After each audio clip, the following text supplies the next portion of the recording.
Okay, let's unpack this. Imagine for a moment that the entire universe isn't just vast, empty space and scattered bits of matter. Hmm. Instead, picture it as a giant, vibrant tapestry, or maybe even better, a colossal living book waiting for you to learn how to read its pages. A living book. I like that. A book where every star, every rock, every tiny seed and leaf isn't just randomly placed, but it's a symbol, a word, you know, a sentence carrying profound meaning. Exactly. And that idea that the cosmos is imbued with meaning, connected intimately to everything within it, including us, that's precisely what we're diving into today. Right, we're exploring how ancient cultures leading up to these really powerful concepts like the doctrine of signatures saw the entire universe. From the furthest star. Yeah, from the stars down to the human body as fundamentally linked and just, well, overflowing with significance, particularly when it came to health and healing. And we've been looking through some absolutely fascinating sources for this deep dive excerpts that guide us through these ancient cosmologies and the rich, really influential Hermetic worldview. Definitely rich. Our mission here is to try and pull apart this incredible historical perspective, trace the lineage of these potent ideas, and uncover the surprising, sometimes beautifully strange connections ancient minds drew. Between the macrocosm, Right, the grand universe out there. right, the microcosm, which is remarkably you, us, Yeah. the universe contained within the human body. It's about stepping outside of a purely modern perspective for a little bit, isn't it? And seeing the world through eyes that looked for connection, for sympathy, and divine patterns everywhere. Yeah, exactly.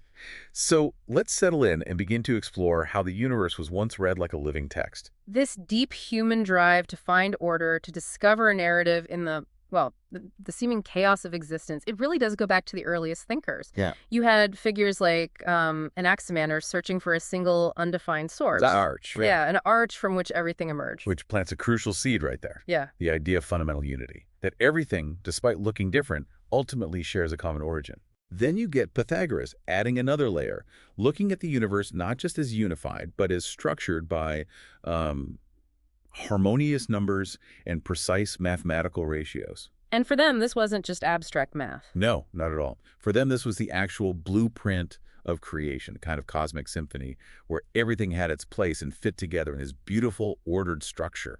These were, early attempts to find inherent meaning and pattern in the cosmos itself. Right. And this search for underlying order and a connection to a higher reality, it really builds with Platonism. Plato gives us the concept of perfect, unchanging forms or ideas The true reality. existing in a realm beyond our physical senses, yeah. Think of it like this. The everyday chair you sit on isn't the ultimate reality of chairness. It's just an imperfect, fleeting copy, like a shadow cast by the perfect, eternal form of chair residing in some higher divine realm. And Plato applied this to everything. To everything, perfect trees, perfect animals, even perfect human qualities or organs were thought to exist as these divine archetypes. Wow, so in this view, the things we see around us, the plants, our own bodies, they were seen as emanations, reflections, sort of echoes of these perfect forms. Yeah, exactly, like shadows flickering on a cave wall, hinting at a brighter reality outside. And this framework became even more profound with Neoplatonism, especially during the late Roman era. Here, the universe is envisioned as this continuous flow, like a cascade of divine emanation pouring down from the One, the ultimate unified source. Okay. And this flow passes through different levels of reality, including something they call the world soul, the anima mundi. The world soul, that sounds incredibly important in this picture. It absolutely is. It wasn't just a metaphor for them. The world soul was considered the animating principle of the entire cosmos, the very breath of life that stirred every leaf, caused every crystal to grow, pulsed in every creature. So the material world wasn't dead stuff. Not at all. It was seen as alive, saturated with divine intelligence, constantly striving to reflect its perfect source. The forms you observed in nature weren't random. They were encoded messages, direct reflections of these higher truths. And this brings us sort of to the heart fire of this worldview, doesn't it? The Corpus Hermeticum. Yes. These texts, a mix of Greek and Egyptian wisdom, gained massive influence, especially back in the Renaissance. And their central message. What was the core idea? It resonated deeply. The divine essence doesn't just influence nature, it permeates it entirely. The universe wasn't merely a reflection of divine forms. It was considered a direct living manifestation of the divine mind itself, like a grand organism pulsing with spiritual properties. And central to the Hermetic philosophy, there's that maxim that seems to encapsulate everything. As above, so below. That's the one. And it isn't just a poetic phrase. It's the fundamental principle underpinning this entire way of knowing. It means they believe the macrocosm, the heavens, the movements of the stars and planets, was not just symbolically, but literally mirrored in the microcosm. The earth, the material world. And most importantly, the human body. Yeah.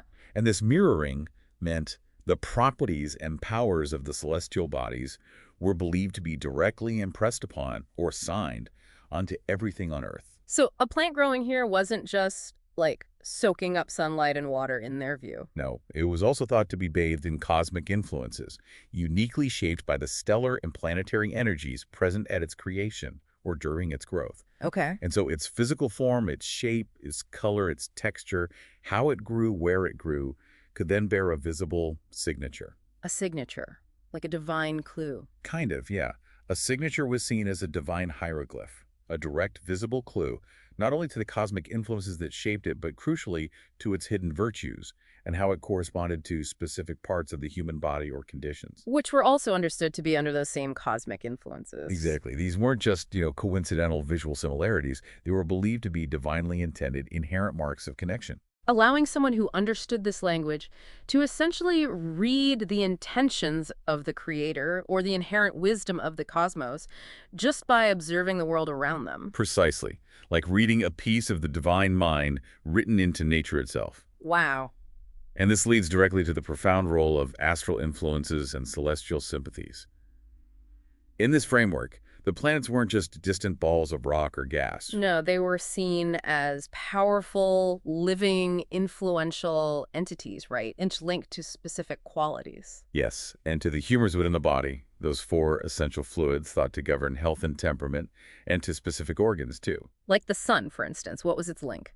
The sun, obviously the source of light and warmth, naturally connects to the heart, the center of vitality, and overall strength. Makes sense. And the moon, influencing tides and cycles. That would correspond to the body's fluids, definitely to digestion and often associated with the brain, perhaps due to its receptive, reflective nature. What about fiery Mars? Mars, with its red color and perceived dynamic, sometimes aggressive energy, is connected to blood, courage, action, and potentially things like inflammation or fever. And big benevolent Jupiter. Jupiter, the largest planet, was often linked to abundance, growth, the liver, which is a large vital organ, and maybe a sense of optimism or expansion. Okay. And then dark, slow-moving Saturn. Ah, Saturn. Associated with contractions, structure, limitations, it might correspond to the spleen, perhaps melancholy, density like bones, and things that slow down or constrain the body. So if a plant had a particular color, say yellow like the sun, or grew in a way that suggested a link to Jupiter, like being very large or abundant, ancient thinkers might see that as a signature, indicating it could be helpful for issues related to the heart or the liver or growth. It's about mapping these cosmic qualities onto earthly forms. Exactly right. Or if a plant had, say, heart-shaped leaves or grew in a radiating pattern like the sun's rays, and it was also associated with the astrological influence of Leo, which is ruled by the sun. Then it's a strong candidate. It would be strongly considered to bear a signature for the heart, yes. The entire celestial dance was seen as this dynamic blueprint, constantly impressing its patterns and qualities onto the world below. It created this vast, interconnected web, from the highest heavens down to the smallest root in the earth. And the grand unifying theory that really tied it all together, making this doctrine of signatures seem not just plausible but deeply logical to them, was the microcosm and macrocosm analogy. Yes, this is absolutely key. The belief wasn't just that there were some connections between us and the cosmos. It was that your tiny human body was considered a literal miniature cosmos. A cosmos in miniature. Yes. It had its own celestial influences reflected within it, its own elemental balances mirroring the universal ones, its organs and functions corresponding directly to the planets and zodiacal signs. You weren't just part of the universe. You were a condensed, living version of the whole thing. So the complex structure of the brain, maybe its folds, that might be seen as mirroring the intricate celestial spheres. Or maybe even, like you hear sometimes, the physical form of a walnut. Precisely that, leading to the very well-known idea that the walnut bore a signature for the head and brain because of its remarkable resemblance. The heart, as the central pump of life, naturally resonated with the sun, the center of our solar system and the source of life-giving energy. The liver, crucial for creating warmth and supporting growth, aligned with Jupiter. And this wasn't some fringe idea back then. Oh no, absolutely not. Yeah. There's a fundamental framework for understanding the world for a very long time, making the doctrine of signatures feel profoundly self-evident to many thinkers. Every visible mark in nature, every form and color, was interpreted as a deliberate sign, a part of that living text written by the cosmos. Waiting for humanity to read its wisdom. Exactly. Its potential for healing, for insight, for connection. It really offers a powerful contrast to how we often view the material world today, doesn't it? Which can feel very mechanistic, governed purely by physical laws, and maybe lacking that intrinsic layer of cosmic meaning they saw. It really does make you look at things differently. This deep dive has taken us through that ancient yearning for order, the world of Platonic forms, the animating concept of the world soul, the powerful hermetic connection as above, so below, and this profound idea of signatures linking the heavens directly to our bodies. For these ancient thinkers, the universe wasn't a collection of disconnected parts at all. It was a living, breathing, interconnected text. Yeah.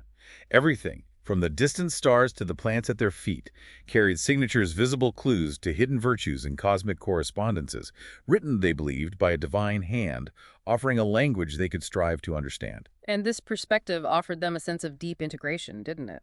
A Yeah. feeling of truly belonging within a vast, meaningful system, which feels quite distinct from how we often experience the world today. It really does. And to help you, the listener, perhaps connect with this way of thinking, our source material proposes a really fascinating exercise, something it calls the Dragon Trial. The Dragon Trial. Okay, Yeah. tell us about it. It's essentially an invitation to map your own inner experiences using this ancient macrocosm-microcosm analogy. Here's one way you might try it. Okay, let's hear it. First, bring to mind a specific bodily sensation or function you're currently experiencing. Maybe it's just the rhythm of your heartbeat right now, or the feeling of digestion after a meal. Or maybe a nagging headache, or even just the sudden surge of energy, or the opposite, a feeling of melancholy. Exactly. Any of those. Yep. Pick one. Okay, got one. Then what? Then, based on the ancient associations we've just been talking about, try to identify a corresponding celestial body or element. Yeah. Is your heartbeat resonating with the sun's vitality? Your digestion linking perhaps to the moon's cyclical nature? That headache, could it be connected to the pressure associated with Saturn, maybe? Or the heat of Mars? Could be. Or that energy burst might feel like the sun or Mars. That melancholy, does it resonate with Saturn? Just play with the associations. Right. So you find a potential cosmic link. What's next? Next, look for a terrestrial signature. Think about a plant, a mineral, or even an animal quality here on Earth. What physical form, color, texture, or growth habit might ancient minds have linked to that cosmic influence you just identified? And therefore linked to my chosen bodily sensation. Precisely. Remember how the shape of the walnut was seen as a signature for the brain?